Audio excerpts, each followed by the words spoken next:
Yes, yes, yes, mga katotot.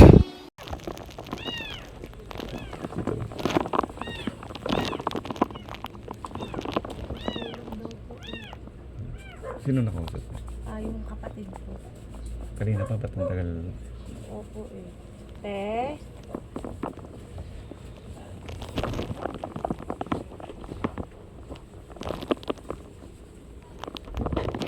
Ate, asa na po? Uy, ayun na din. Hirapan ako. Pabukas na ng pinto. Kasi yung pinto.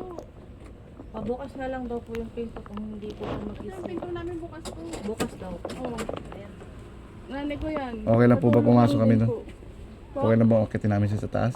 Tulog po eh. Pero okay lang akitin namin kasama. Hindi po. Ha? Hindi po. Bakit po yung akitin? Ma'am, ganito po, pulis po kami. May warrant to pares po yung kapatid mo. Opo. Alam ko po. Ano po? Ano po? May warrant to pares.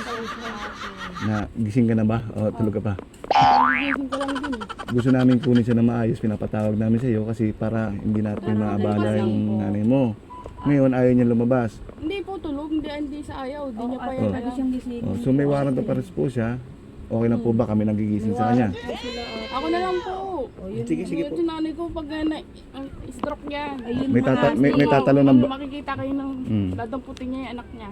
May stroke yan ulit. Opo, May te, tatalon ng patawag na lang. may tatalon ng ba siya sa taas wala? Importante. May tatalon Tutulungan na sa taas, naman wala? namin siya Ay, eh. tatalungan. Wala. Ito yung bahay nila. O, sa te, kasi Oh.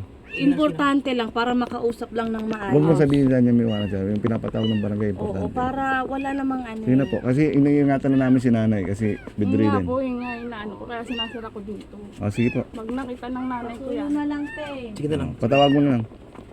Tawagin mo na lang. Sige na, maayos. Opo. Kasi pag no choice kami, aakitin namin yan. Ha? Opo. Sige po.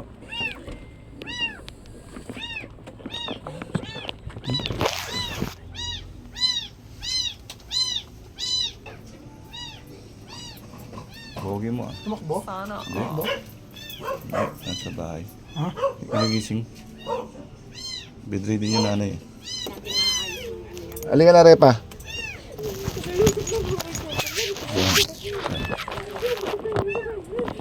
Yan na.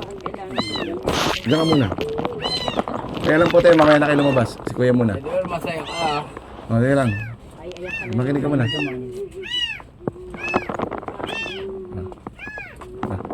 Ikaw naman? Kaya ikaw ba si Reynaldo E. Santos Jr.? Ako si... Makinig ka muna. Ako si PSMS Dison. Siya sa PSSG Batalyan. Si patrol na Malikotes. Yung patropa doon. Yung team leader namin si Pemsyong ha. Tagawaran section kami ng Malati Police Station 9 ha. Nilabasan ka ng warrant of arrest ng MTC National Capital Region Branch 2 Manila. Nilagdaan ni Honorable Judge Christopher Di Matulak sa kasong slight physical injuries. Reserve namin itong warrant sa iyo. Ikaw may karapatang manahimik at magsawalang kibo. Ikaw rin na may karapatang kumuha o mamili ng pinagkakatiwalaang abogado magtatanggol sa iyo. Kung ikaw ay walang kakayahan, ito'y pagkakaloob sa iyo ng pamahalaan. Anumang pabor o labag na isasabihin ay pwedeng gamitin sa isang mangungkuman na itinay yung karapatan. Sagot. O ikaw rin na may karapatang kumuha o mamili ng pinagkakatiwalaan doktor na magsusuri sa iyong kalusugan sa mamang naisip pagamutan, pribado man ito publiko. Kung ikaw ay walang kakayahan, ito'y pagkakalubong sa iyo ng pamahalaan na itinay mo yung karapatan. O ngayon, tama ka sa amin ha. Para maayos na natin ito. Huwag ka lang paalam sa nanay mo kasi Mother, baka mama. Ha? Tara.